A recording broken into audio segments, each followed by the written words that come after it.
కూర్చుందాము.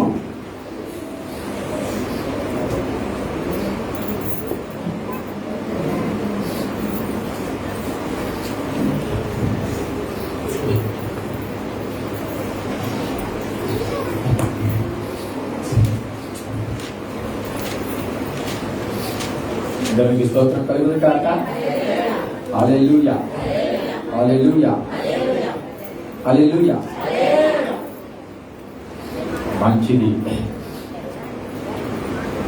దేవుని యొక్క మహాకృపను బట్టి ఈ యొక్క ఆధ్యాత్మిక ఎదుగుదల కోరికలు, స్పిరిచువల్ గ్రోత్ మీటింగ్స్ జరుగుతూ ఉన్నాయి. 11 దినాలు దేవుని ఎంతో ఆశీర్వాదకరంగా దేవుడు జరిగించి ఉన్నారు. ఈ 12వ దినానికి మనం వచ్చి ఉన్నాము. గడిచిన 11 దినాలు దేవుడు మనతో మాట్లాడారు. ఎన్నో విషయాలను పరిశుద్ధాత్మ సహాయముడి చేత మాట్లాడడం జరిగింది. పరిశుద్ధాత్మ ప్రేరేపణ చేత అనేక విషయాలను ప్రభు మనతో మాట్లాడుతూ వచ్చారు.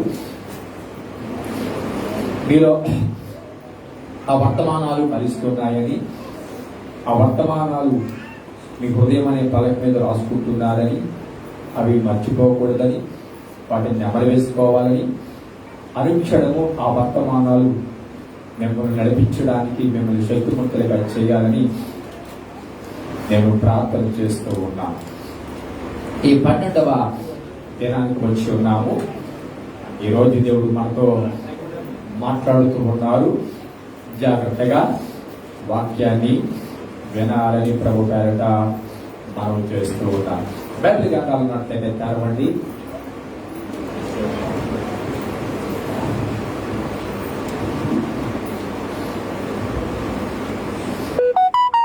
బైబిల్ గ్రంథాలు ఉన్నట్లయితే తెరవండి.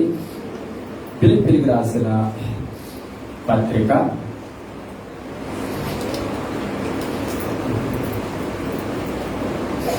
ఫిలిప్పీయులకు రాసిన పత్రిక 1వ అధ్యాయము.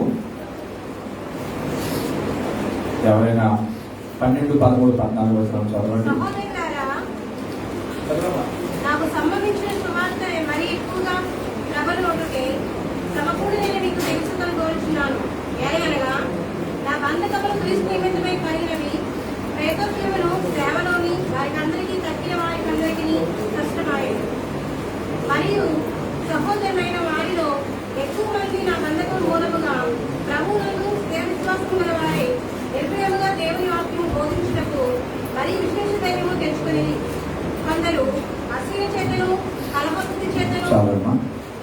ఫిలిప్పీయులకు రాసిన పత్రిక 1వ అధ్యాయము 12, 13 వచనాలు, 14 వచనాలు చదువుతున్నాను ఒకసారి. సహోదరులారా, నాకు సంభవించినవి సువార్త మరి ఎక్కువగా ప్రబల భక్తికే సమకూడదని మీరు తెలుసుకోబోతున్నాను. యాలనగా నా బంధకములు క్రీస్తు నిమిత్తమే కలిగినవని ప్రేతోర్యమున సేవలోని వారి అందరికీ తక్కిన వారి అందరికీ స్పష్టమైంది. మరియు సహోదరులైన వారిలో ఎక్కువ మంది నా బంధకముల మూలముగా ప్రభువునందు స్థిర విశ్వాసము గలవారే నిర్భయముగా దేవుని వాక్యము బోధించుటకు మరి విశేష ధైర్యము తెచ్చుకున్నది. దేవునికి స్తోత్రం కలుగును కాక. హల్లెలూయా, హల్లెలూయా, హల్లెలూయా. మొదటిగా ఈ రీతిగా ఈ కోరికలు జరిపిస్తున్నా దేవునికి 12వ దినానికి ఇటుగా మనం సమకూర్చిన సర్వశక్తిమంతునికి నా వందనాలను తెలియపరుస్తూ ఈ యొక్క ఆధ్యాత్మిక కోరికలు 12వ దినానికి వచ్చిన అందరికి నా వందనాలను తెలియపరుస్తూ ఉన్నాం. అలాగే లైవ్ వీక్షిస్తున్న ప్రతి కుటుంబానికి, ప్రతి ఒక్క ఆత్మీయ సహోదరులందరికీ నా వందనాలను నేను తెలియపరుస్తూ ఉన్నాను. చదివిన వాక్య భాగంలో అపోస్తలుడైన పౌలు ఫిలిప్పీ సంఘంతో మాట్లాడుతూ, ఫిలిప్పీకి రాస్తూ పత్రికలో చాలా విషయాలను మాట్లాడుతూ ఉన్నారు. అపోస్తలుడైన పౌలు మాట్లాడుతూ 14వ వచనంలో, మరియు నా సహోదరులారా, వారిలో ఎక్కువ మంది నా బంధకముల మూలముగా ప్రభువునందు స్థిర విశ్వాసము గలవారై నిర్భయముగా దేవుని వాక్యము బోధించుటకు మరి విశేష ధైర్యము తెచ్చుకున్నారు. జాగ్రత్తగా వినండి. అపుస్తుడైన పౌలు చెప్తున్న మాట అక్కడ తల్లి అపుస్తుడైన పౌలు చెప్తున్న మాట తెలుసా?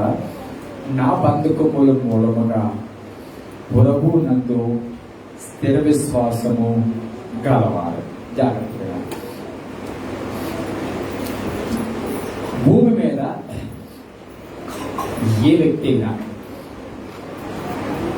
రంగుతో సంబంధం లేకుండా, మతంతో సంబంధం లేకుండా, చదువుతో సంబంధం లేకుండా, ఏ దేశపు వాడైనా హెచ్చు స్థితిలో పుట్టినా చిన్న స్థితిలో పుట్టినా శ్రమ అనేది లేకుండా ఈ భూమి మీద ఎవరు ఉండదు. ఎంత చెట్టుకి అంత గాలి అన్నట్టుగా శ్రమలలో చిన్న శ్రమలు ఉండొచ్చు, పెద్ద శ్రమలు ఉండొచ్చు. శ్రమలు లేని జీవితం అనేది లోకంలో ఉండదు. బాగా డబ్బులు గడించిన ఆస్తిపరులు, కోటీశ్వరులు అడిగినా వాళ్ళకు కూడా ఏదో ఒక శ్రమ ఉంటుంది. శ్రమ లేని జీవితము ఈ భూమి మీద ఉండనే ఉండదు. ప్రాముఖ్యంగా క్రైస్తవ జీవితంలో శ్రమలు లేని క్రైస్తవ జీవితాన్ని ఊహించడానికి లేదు. శ్రమలు లేని క్రైస్తవ జీవితము అది వాక్యానికి విరుద్ధం. శ్రమలు కలిగిన జీవితాన్ని బైబిల్ గ్రంథం మనకి పరిచయం చేస్తుంది. జాగ్రత్తగా వినండి, నాకు చూడండి. శ్రమలు కలిగిన క్రైస్తవ జీవితాన్ని దేవుడి వాక్యము మనకి స్పష్టంగా తెలియపరుస్తుంది. ఆది కాండము నుండి మన ప్రతి ఒక్కరి జీవితాన్ని పరిశీలించుకోగలిగినట్లయితే వారి జీవితాలలో శ్రమలు అనేవి కనబడుతూ ఉన్నాయి. శ్రమలు ప్రతి ఒక్కరి జీవితాలలో ఉంటాయి. కొన్ని శ్రమలు కొంతమంది ఓటమికి కారణాలు ఉంటాయి. కొన్ని శ్రమలు కొంతమంది దేవుని విడిచిపెట్టేయడానికి కారణం ఉంటాయి. కొన్ని శ్రమలు కొంతమందికి పాఠాలు నేర్పించడానికి, అనుభవాలు నేర్పించడానికి కారణాలు ఉంటాయి. కొన్ని శ్రమలు వారి జీవితాల్లో గొప్ప విజయానికి కారణాలు అవుతాయి. అయితే శ్రమల కాలములో నీ జీవితములో నీవు అనుసరించే విధానము, శ్రమల కాలములో నువ్వు చూపించే విశ్వాసము, నువ్వు పోరాడే పోరాటము, నీవు అనుసరించే విధానం అనేది చాలా ప్రాముఖ్యం. గమనించండి, శ్రమ అందరికి వస్తుంది, కానీ శ్రమ కాలములో నువ్వు అనుసరించే విధానం అనేది చాలా ఇంపార్టెంట్. దేవుని సన్నిధిలో నీ శ్రమను బట్టి ప్రతిఫలం రాదు. నీ శ్రమలో నువ్వు అనుసరిస్తున్న విధానాన్ని బట్టే ప్రతిఫలం అనుకుంటావు. నీ శ్రమలో నువ్వు చూపించే పోరాట పటిమను బట్టి, నువ్వు చూపించే విశ్వాసమును బట్టి, నువ్వు కనపరిచే ఆసక్తిని బట్టే నీ విజయం అనేది ఆధారపడి ఉంటుంది. నీ గెలుపు అనేది ఆధారపడి ఉంటుంది. అపోస్తలుడైన పౌలు అంటున్నాడు, నా బంధకాలు మరొకరికి ప్రయోజనకరంగా మారాయి. నా బంధకాలు, నా శ్రమలు, నా కన్నీళ్లు, నా ప్రతికూల పరిస్థితులు మరొకరు ప్రభువునందు స్థిర విశ్వాసము గలవారవడానికి, మరి విశేషముగా ధైర్యంగా బోధించడానికి కారణమయ్యాయి. గమనించండి, చాలాసార్లు శ్రమలు వస్తూ ఉంటాయి, కానీ అందులో 99% ఫెయిల్ అవ్వనే కనబడుతూ ఉంటారు. శ్రమలు వస్తున్నప్పుడు చాలా మంది జీవితాల్లో ఆధ్యాత్మిక స్థితుల్లో మార్పులు చేస్తూ ఉంటాయి. వారి విశ్వాసాల్లో మార్పులు చేస్తూ ఉంటుంది. వారి ప్రార్థనా జీవితంలో లోటులు కనబడుతూ ఉంటాయి. ఆసక్తి విషయంలో లోటు కనబడుతూ ఉంటుంది. ఏమా ఎందుకు వెనకబడిపోతున్న శ్రమలు? ఏమా ఎందుకు ప్రార్థన తగ్గిపోయావు? శ్రమలు. ఏమా ఆసక్తి తగ్గిపోయింది ఏంటంటే శ్రమలు. అంటే చాలా మంది జీవితాలలో శ్రమలు వారు పడిపోవడానికి కారణమవుతున్నాయి, వారు అనుసరించే వారు పడిపోవడానికి కూడా కారణమవుతూ ఉన్నాయి. కానీ ఇక్కడ అపోస్తలుడైన పౌలు గొప్ప సాక్ష్యం ఏంటంటే సార్, సవాలుతో కూడిన సాక్ష్యము. నా శ్రమలు, నా బంధకాలు ఎదుటి వారికి ప్రయోజనకరంగా మారి వారి విశ్వాసములో స్థిరపరచబడడానికి కారణమయ్యాయి. ఈ వాక్యం ప్రియ సహోదరులారా, దేవుని సన్నిధిలో నీకొచ్చే శ్రమలు, నీకొచ్చే ఇబ్బందులు, నీకొచ్చే కన్నీళ్లు, నువ్వెదుర్కొనే ప్రతి సవాళ్ళు నేనంటాను మరొక వ్యక్తికి విశ్వాసంలో బలపరచడానికి కారణం అవ్వాలి. మరొక వ్యక్తి విశ్వాసంలో స్థిరులవ్వడానికి కారణం కావాలి. మరొక వ్యక్తి నేను కూడా ప్రభువులో నిలబడతాను, నేను కూడా ముందుకు కొనసాగుతాను అనే ఒక ప్రేరణ కలిగించేలాగా నీ శ్రమల కాలంలోని జీవితము ఉండాలి. దేవుడు అదే కోరుకుంటూ ఉన్నాడు. అపోస్తలుడైన పౌలు ఫిలిప్పీ సంఘంతో మాట్లాడుతూ, మీరు ఆదిమము నుండి నాకు సంభవించినవి సువార్త మరి ఎక్కువగా ప్రబలమగుటకే సమకూడనని మీరు తెలుసుకొనగోరుచున్నాను అంటున్నాడు. నాకు కలిగిన శ్రమలు, నాకు కలిగిన ఇబ్బందులు వలన సువార్త మరి ఎక్కువగా ప్రబలమైందంట. సువార్త మరి ఎక్కువగా వ్యాపించిందంట. సువార్త మరింత బలముగా ప్రజలకు వెళ్ళిందంట. ఏ పరిస్థితుల్లో? తనకొచ్చిన ప్రతి సమస్య, తనకొచ్చిన ప్రతి బంధకము సువార్త ఏమైందంట? మరింత పటిష్టంగా. ఒక్క మాట చెప్తాను చూడండి, బంధకాల మధ్య సువార్త పటిష్టంగా వెళ్తారా? వాస్తవానికి బంధకాల మధ్య సువార్త ఆగిపోతుందా? చెప్పాలి. బంధకాల మధ్య ప్రార్థన తగ్గిపోతుందా? బంధకాల వల్ల ప్రార్థన మరి బలపరచబడతారా అంటే చాలా మంది ప్రస్తుత పరిస్థితుల్లో బంధకాలు, ప్రతికూల పరిస్థితులలో నేనంటాను ఉన్న ఆధ్యాత్మిక జీవితాన్ని తగ్గించేసుకుంటారు. ఉన్న ఆధ్యాత్మిక జీవితం నష్టాలు కనబడతా ఉంటాయి. ఒకప్పుడు ఆధ్యాత్మిక జీవితము శ్రమలు వచ్చినప్పుడు కనబడవు. ఒకప్పుడు ఉన్న ఆసక్తి ఇబ్బందులు వచ్చినప్పుడు కనబడవు. ఒకప్పుడు ఉన్న మంట చెప్పంటారు నీ జీవితంలో కన్నీళ్ళు వచ్చినప్పుడు కనబడవు. కానీ పౌలు అంటున్నాడు, నా బంధకాలు, నా యొక్క సమస్యలు ఎదుటి వారి విశ్వాసం స్థిరపరచబడడానికి కారణమయ్యాయి. ఎలాగూ అపోస్తలుడైన పౌలు ఎదుటి వారికి ప్రేరణగా ఉన్నాడు. కొన్ని మాటలు మీ ముందు నుంచి నేను ఆ మాటలు ఊహించడానికి ఇష్టపడుతూ ఉన్నా. దమస్కు గేటు దగ్గర అపోస్తలుడైన పౌలుడు దేవుడు దర్శించాడు. జాగ్రత్తగా వినండి. దర్శించినప్పుడు మాట్లాడాడు. దేవుడు స్వరం మొదటగా వినడం, ఎప్పుడు చూడని వెలుగును చూచాడు. ఆ వెలుగును చూచిన తర్వాత కింద పడిపోయిన తర్వాత ఈ బాణ్యంతరాలు కనబడకుండా పోయాయి. గుడ్డివాడైపోయాడు. గుడ్డివాడైపోయి ఒక ఇంట్లో ఉన్నప్పుడు అక్కడ ఉన్న అననయ్య అనే ఒక ప్రవక్తని దేవుడు దర్శించి, అననయ్య, సౌలు ప్రార్థన చేస్తున్నాడయ్యా, నీ వెళ్ళి అతనికి ప్రార్థన చేయమంటే ఆ అననయ్య వచ్చి ప్రార్థన చేస్తాడు. అప్పుడు కళ్ళు తెరవబడతాయి. జాగ్రత్తగా కళ్ళు తెరవబడతాయి. అక్కడి నుంచి దమస్కు నుంచి బయలుదేరి సమాజ మందిరాలలో సువార్త చేయడం ప్రారంభిస్తారు. ఒక్కసారి అపోస్తలుల కార్యములు ఒక్కసారి మనం చూడగలిగినట్లయితే 9వ అధ్యాయము మనం చూడగలిగినట్లయితే అపోస్తలుల కార్యములు 9వ అధ్యాయము 9వ అధ్యాయము 19వ వచనము నుండి ఒకవేళ మనం చూడగలిగితే 9వ అధ్యాయం 19వ వచనం నుండి మనం చూడగలిగితే, పిమ్మట అతడు దమస్కులోని శిష్యులతో కూడా కొన్ని దినములు ఉండెను. వెంటనే సమాజ మందిరములో యేసే దేవుని కుమారుడని ఆయన గురించి ప్రకటించుచు వచ్చెను.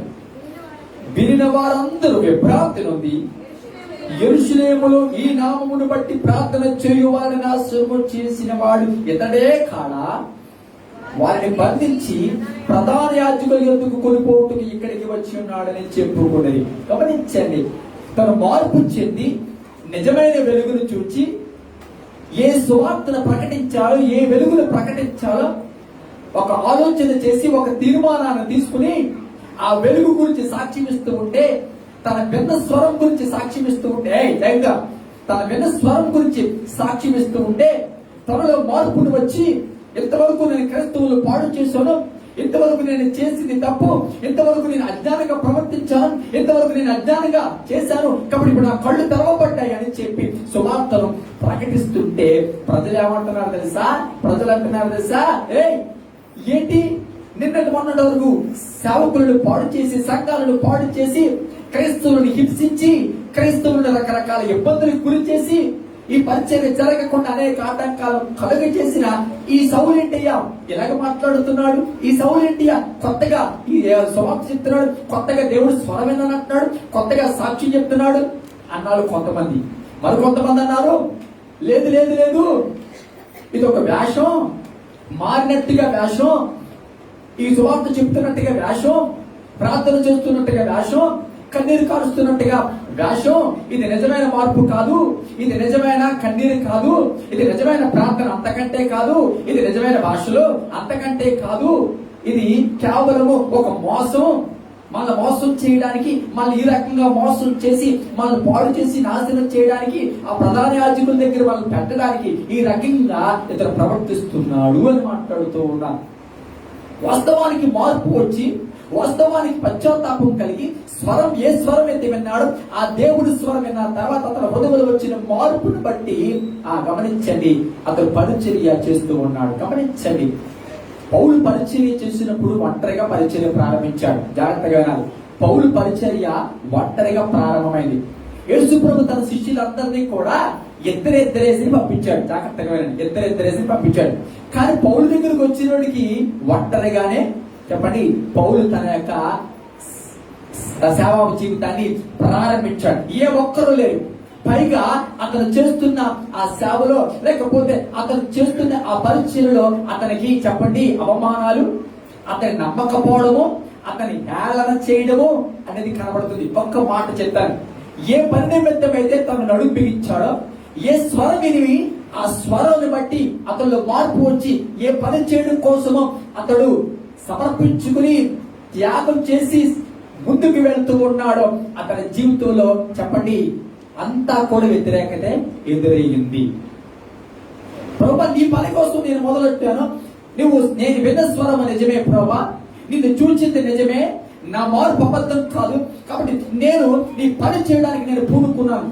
కానీ ప్రభా, నాకంతా ఆటంకాలే కనబడుతున్నాయి, ప్రభా నాకంతా ఇబ్బందులే కనబడుతున్నాయి, నేను మారానన్నా కూడా ఎవరు నమ్మట్లేదు, నా మార్పుడు ఎవరు అంగీకరించట్లేదయ్యా, నా మార్పుడు ఎవరు గమనించట్లేదయ్యా.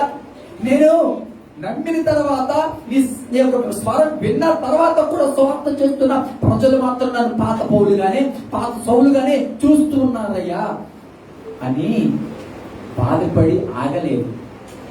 బాధపడి సువార్త ఎవరు వింటలేదు. ఒక మాట చెప్తాను, ఎంత బలమైన ఆసక్తితో పౌలు ప్రసంగిస్తుంటే ఒక్కడ వెళ్ళలేదంట, ఒక్కడ వెళ్ళలేదంట. గమనించండి, ఒక్కడ వెళ్ళలేదంట. కారణం తెలుసా?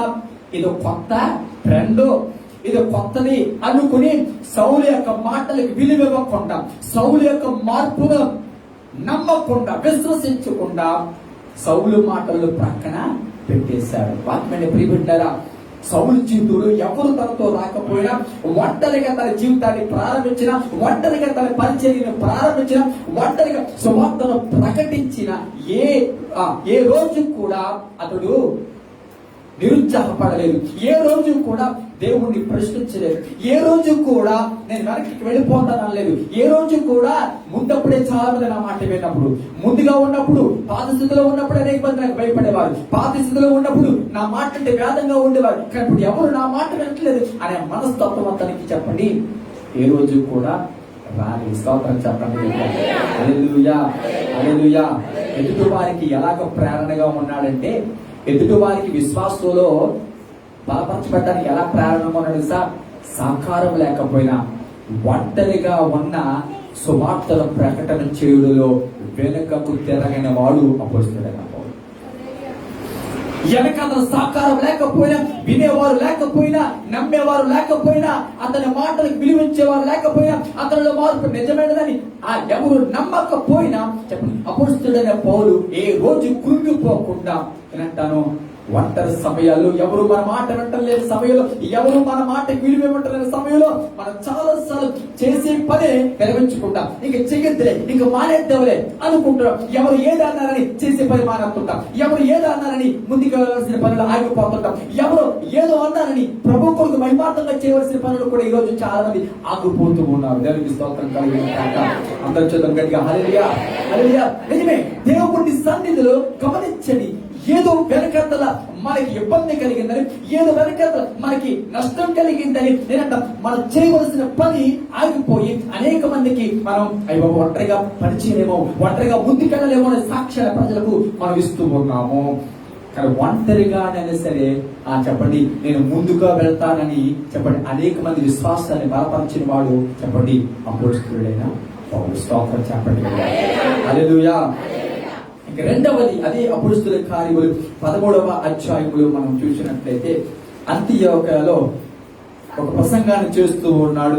48వ వచనం, 13వ అధ్యాయము 48వ వచనం. అన్ని జనులు ఆ మాటలు విని సంతోషించి దేవుని వాక్యమును మహిమపరచిరి, మరియు నిత్య జీవమునకు నిర్ణయింపబడిన వారందరూ విశ్వసించరి.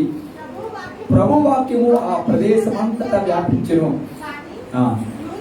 యూదులు భక్తి మర్యాదల గల స్త్రీలను ఆ పట్టణపు ప్రముఖులను రేపి పౌలుకు బర్నబాకును హింస కలుగు చేసి వారిని తమ ప్రాంతముల నుండి వెళ్ళగొట్టిరి. వీరు తమ పాదధూళిని వారు తట్టు దులిపివేసి కోనేకి వచ్చారు. అయితే శిష్యులు ఆనందభరితులై పరిశుద్ధాత్మతో నిండిన వారే. స్తోత్రం చెప్పండి. హల్లెలూయా, హల్లెలూయా. ఒక మాట చెప్పనా, పౌలు యొక్క మార్పు పేతురే నమ్మలేదు. ఆ మాట్లాడుతుందా? పేతురే చెప్పండి నమ్మలేదు.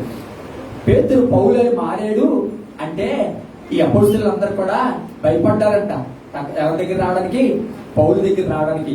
గమనించండి, అపోస్తలులకు పౌలు పరిచయం చేసేది ఎవరంటే బర్నబా. అందరూ భయపడిపోతూ ఉన్న పరిస్థితుల్లో పౌలుని నమ్మిన ఒకే వ్యక్తి ఎవరు సార్? బర్నబా. పౌలు నిజంగా మారాడు, పౌలు స్వరం నిజమే, విన్న స్వరం నిజమే, అతనిలో మార్పు వచ్చిన మాట నిజమే అని చెప్పి బర్నబా ఏం చేసేది తెలుసా? ఈ పౌలును మిగతా అపోస్తలుల శిష్యులందరికీ కూడా పరిచయం చేశాడు.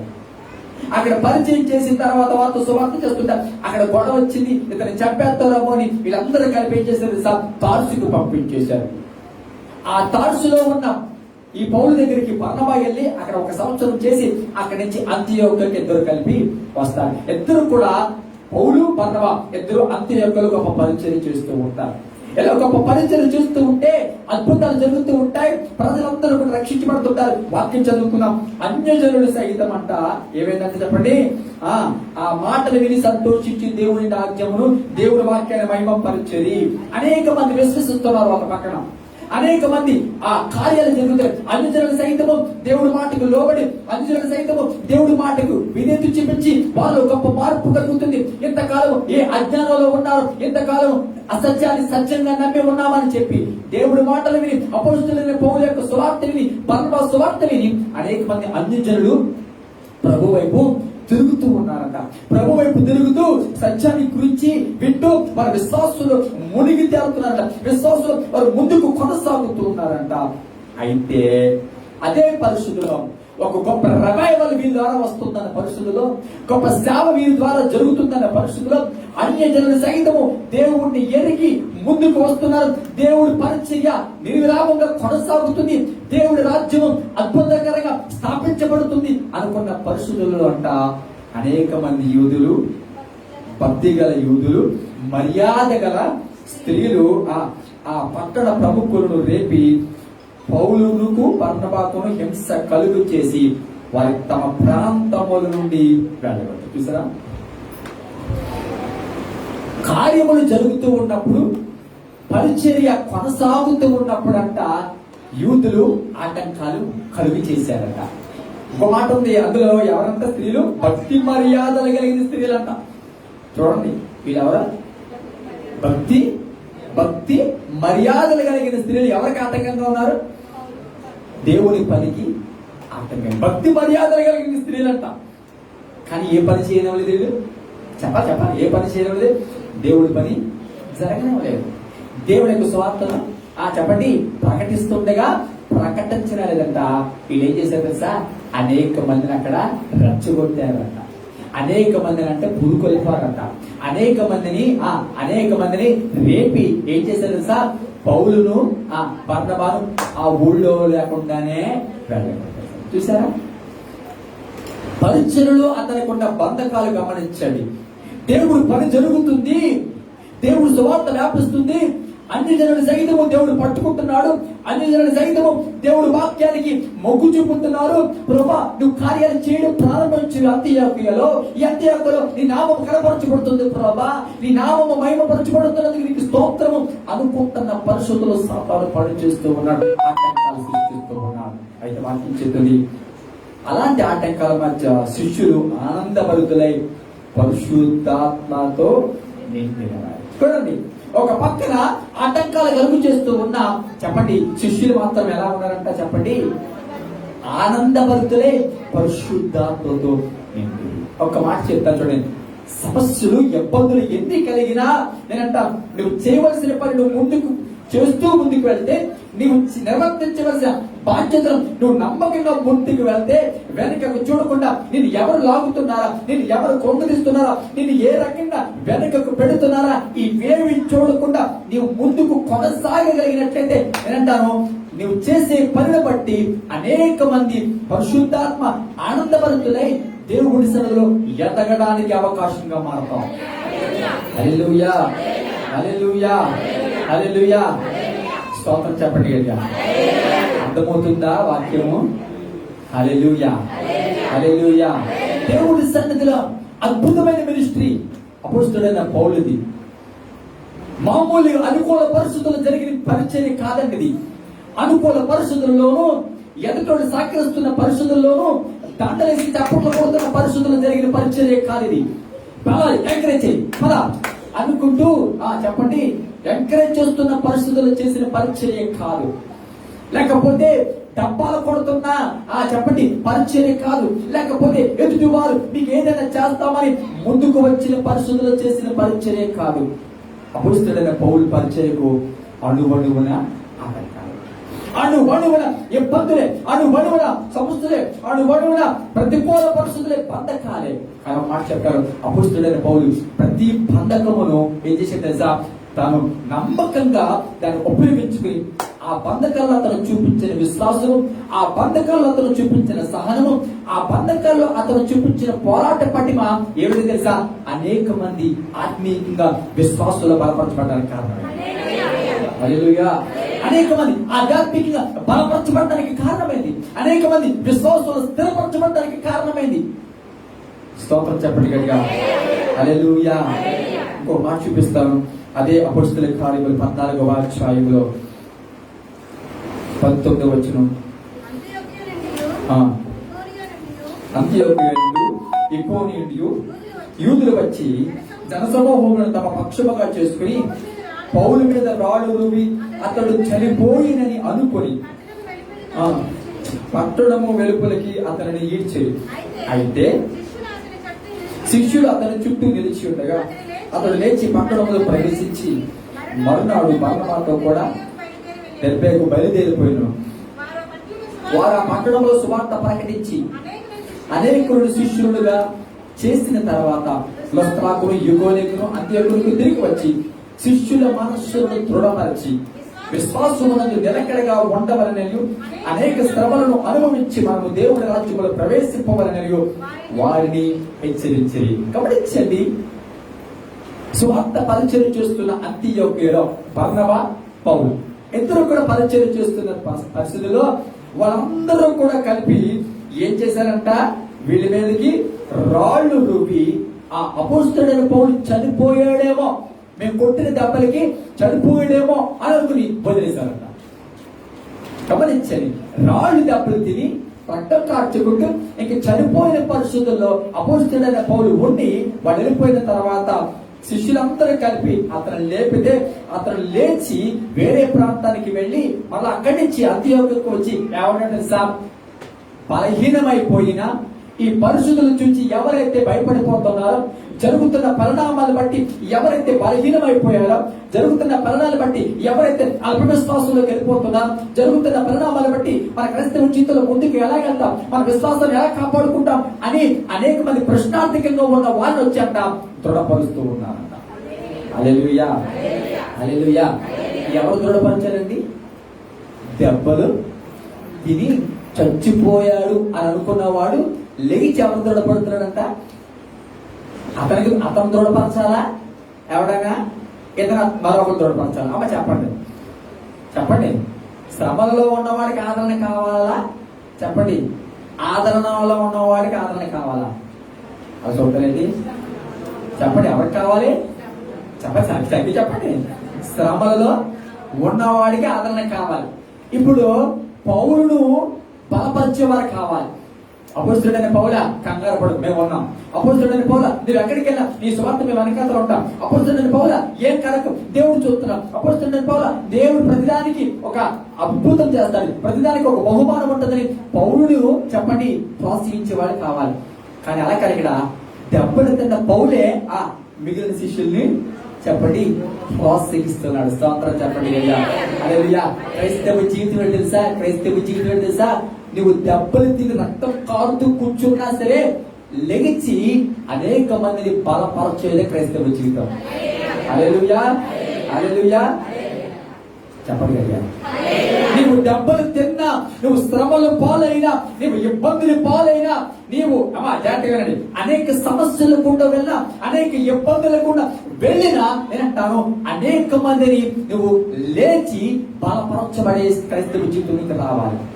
అలాంటి క్రైస్తవ జీవితం దేవుడు కోరుకుంటూ ఉన్నాడు. అదే క్రైస్తవ జీవితం అంటే శ్రమలలో కురుకుపోవడం కాదు, శ్రమలలో ఇబ్బందులలో వెనుకడిగేయడం కాదు, శ్రమలలో పత్తంతా పోవడం, శ్రమలలో నీకేమి చేయలేవు, శ్రమలలో నీకు వెనుకడిగి వేయడం, శ్రమలలో దిగజారిపోయి కూర్చోవడం, శ్రమలలో వెనుకడిగిపోయి ఉండడం, అది క్రైస్తవ జీవితం కానే కాదు. ఏమంటున్నారో వాక్యం సరిగ్గా దేవుని స్తోత్రం చెప్పండి గట్టిగా. హల్లెలూయా, హల్లెలూయా. క్రైస్తవ జీవితం అంటే గమనించండి, నీ శ్రమలలో నీ ఇబ్బందుల్లో నీవు ఎలా ఎదుటి వాళ్ళకి ఇన్స్పిరేషన్. తిందులో ఇన్స్పిరేషన్ కాదు, కట్టుకునే బట్టలలో ఇన్స్పిరేషన్ కాదు, వేసుకునే జ్యువెలరీలో ఇన్స్పిరేషన్ కాదు. పడుతుందామాట నువ్వు వేసుకున్న అల్లికల జడల్లో ఇన్స్పిరేషన్ కాదు తల్లి. ఇన్స్పిరేషన్ అది నీ శ్రమలలో నువ్వు ఎలా ఉన్నావా అది ఇన్స్పిరేషన్. హల్లెలూయా, హల్లెలూయా.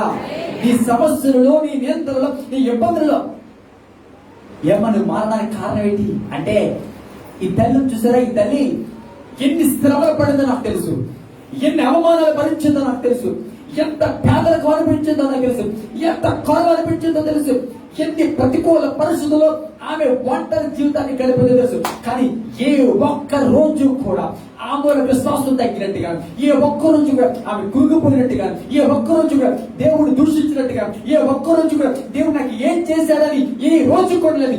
ఆమె విశ్వాసము, ఆమె పరిశుద్ధత, ఆమె ఓర్పు ఈ రోజు నేను మార్పుకు కారణమైంది. హల్లెలూయా, హల్లెలూయా. ఇది సాక్ష్యం. ఏది సాక్ష్యం? ఎందుకమ్మా రక్షణ పొందాం? గుడికెళ్ళి నెల కూడా కాలేదండి. జానడు ఉన్న హారం 2 జానాలు అయింది. అందుకే అదే ఇన్స్పిరేషన్. చెప్పండి, ఆ 2 జానాలు మళ్ళీ జాన అయిందా? నువ్వు వెళ్ళిపోతా నేను అనుసరించిన ఆ జానయ్యమ్మ కూడా ఏమవుతుంది చెప్పాలి. సొంతరే వెనక్కి పడిపోతుందా లేదా? వెనకడికి వేస్తుందా లేదా? చెప్పండి. ఒక మాట చెప్తాను చూడండి. అపోస్తలుడైన పౌలు తన సువార్త ద్వారా మనుషులు రక్షించుకున్నాడు. తన శ్రమలో తన విశ్వాసాలు చూపించిన రక్షణ. హల్లెలూయా, హల్లెలూయా. శ్రమలలో నువ్వు ఎలా స్పందిస్తున్నావు అంటే ప్రాముఖ్యం. ఇబ్బందుల్లో అవమానాల మధ్య నువ్వు ఎలా స్పందిస్తున్నావు అంటే ప్రాముఖ్యం. ఆటంకాలు రాక మానవండి. అపోస్తలుడైన పౌలు శిష్యుడిగా ఉన్నాడు సార్. అనేక శ్రమలు అనుభవించి పరలోక రాజ్యం వెళ్ళాలి. ఎంతమంది సిద్ధంగా ఉన్నారు? చేతులు ఎత్తండి. అబ్బాయి ఎందుకు ఎత్తుతారు? మనకి అన్ని అబ్బబ్బవ కావాలి, కడుపులో నీళ్ళు కావకూడదు.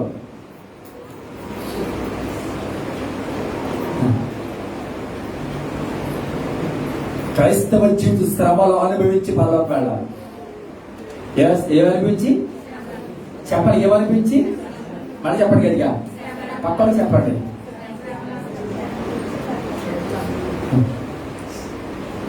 శ్రమ కాదా మరి? 7:30కి బయలుదేరి వస్తున్నాం.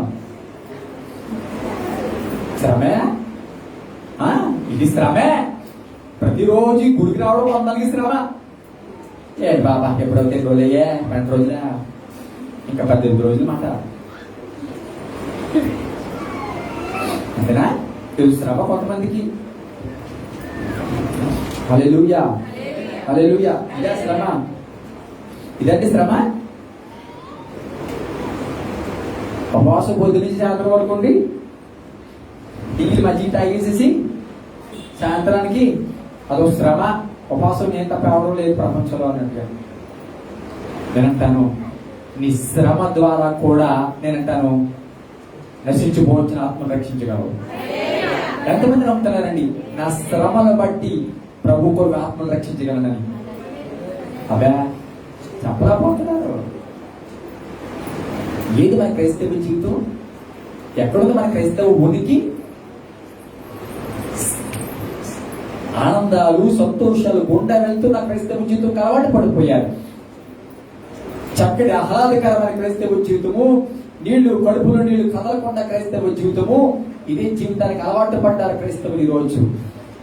ఈ వాక్యం నేను చెప్పట్లేదు, అపోస్తలుడైన పౌలు అంటూ ఉన్నాడు, శ్రమలు అనుభవిస్తేనే తప్ప పరలోక రాజ్యము చాలు. స్తోత్రం చెప్పండి. హల్లెలూయా, హల్లెలూయా. ఒక మాట చెప్తాను కాబట్టి, శ్రమ నెగ్గడమా ఓడిపోవడం ప్రక్కన పెట్టండి. వాటన్నిటికీ మించి శ్రమల కాలములో నువ్వు ఎలా ఉన్నవాడిది ప్రాముఖ్యం. ఆ మాట అర్థమవుతుందా? శ్రమలో నువ్వు నెగ్గావా ఓడావా అన్నావు చూడడం. శ్రమల కాలములో నువ్వు ఎలా నిలబడ్డావు అదే అనేక మందిని ప్రేరేపించడానికి ఒక బాణంగా మారుతుంది. అవునా? చెప్పండి. తండ్రి, వీరేమి చేయుచున్నారో వీరు ఎరుగున కనుక వీరిని ఒరిస్సాలో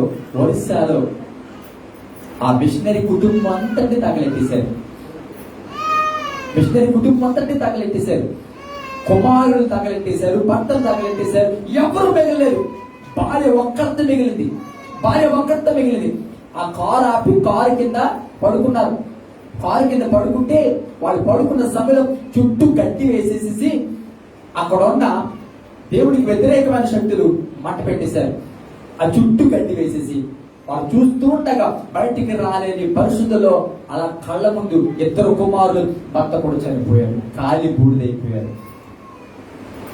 ఆ భార్య ఒక్కరిని తప్పించుకుంది. ఆ భార్య ఒక్కరి బతికింది, బయటకు వచ్చింది, బాధపడింది. తర్వాత పోలీసు వాళ్ళు వచ్చారు, లాయర్స్ వచ్చారు, రకరకాలుగా. అమ్మా ఏం చేశారు, ఎవరు వచ్చారు, గుర్తుపట్టగలరా, ఏ సమయంలో జరిగింది, పొద్దుట లేదా మధ్యాహ్నమా లేకపోతే రాత్రిరా, ఏ సమయంలో రాత్రి జరిగింది, ఏ సమయంలో జరిగింది. ఎన్నో ప్రశ్నలు రాస్తున్నారు. వాళ్ళు గుర్తుపట్టగలరా? మరి గుర్తుపట్ట చెప్పండి. మీరు ఊహానండి చాలు, వారు తప్పకుండా మేము శిక్షిస్తాం. తప్పకుండా వారిని ఎక్కడ నిలబెట్టాలో అక్కడ నిలబెడతాం. వారి మీద ఎలాగూ ప్రతీకారం తెచ్చుకోవాలి, ఎలాగో వారిని శిక్షించాలో మేము చూసుకుంటాం అంటే భార్య అంది ఒక మాట, నేను ఎవరి మీద నేను కేసు పెట్టను, నేను వారిని క్షమించాను. హల్లెలూయా, నేను క్షమించాను. ఎందుకంటే నా దేవుడు నాకు నేర్పించింది. చెప్పండి. నా దేవుడు నాకు నేర్పించింది అదే. ఒక మాట చెప్తాను చూడండి, కేసు పెట్టడంలో తప్పని నేను అంటలేదు. మనకు కూడా ధర్మశాస్త్రాన్ని మనకు అవకాశం తప్పి ఉపయోగించుకోవడం తప్పలేదు. కానీ ఆ ఒక్క మాట ఆ రోజు ఆ శ్రమలలో పలికింది కాబట్టి ఈ రోజు ప్రపంచం అంతా కూడా ఆ సాక్ష్యం అంటుంది. హల్లెలూయా, హల్లెలూయా. నేనంటాను, ప్రపంచంలో బలమైన వ్యక్తిగా నిలబడాలి అంటే నువ్వు శ్రమలలో నీవు చూపించే విశ్వాసము, నువ్వు పోరాడే పడిమే నేను గొప్ప ఆయుధంగా ప్రపంచంలో నిలబడతావు. హల్లెలూయా. మాటలు కూర్చున్నాడు దేవుని సన్నిధిలో. శ్రమలు రాక మానవు. శ్రమలు లేని క్రైస్తవ జీవితం లేదు, ఇబ్బందులు లేని క్రైస్తవ జీవితం లేదు, నిందలు లేని క్రైస్తవ జీవితం లేదు, అపనందల పడని క్రైస్తవ జీవితం అంటూ ఏది లేదు పిగిలారా. కానీ అలాంటి పరిస్థితుల్లో నేనంటాను, నీవు బలపరచబడడానికి, నీవు అనుభవిస్తున్న శ్రమలను చూసి ఎదుటివారు బలపరచబడడానికి చెప్పండి అవి నీకొక అవకాశాలు, అవి నీకొక ప్రయోజనకరమైన నీ సాక్ష్యం నిలబెట్టగలిగిన పరిస్థితులు అని ఎప్పుడైతే గమనించావో తప్పకుండా శ్రమ ఇవాళ కాకపోతే రేపని అనుకుంటుంది. ఆ శ్రమల కాలంలో నువ్వు చూపించిన ఆ సాక్ష్యము, నువ్వు చూపించిన విశ్వాసము తప్పకుండా అనేక మంది రక్షించబడ్డానికి, ప్రభువులు నిలబడి స్థిరపరచబడ్డానికి కారణం ఉంటుంది. కళ్ళు మూసుకుందాం, ప్రార్థన చేద్దాం. కళ్ళు మూసుకుందాం, ప్రార్థన చేద్దాం. అందరూ కళ్ళు మూసుకుందాం, ప్రార్థన చేద్దాం.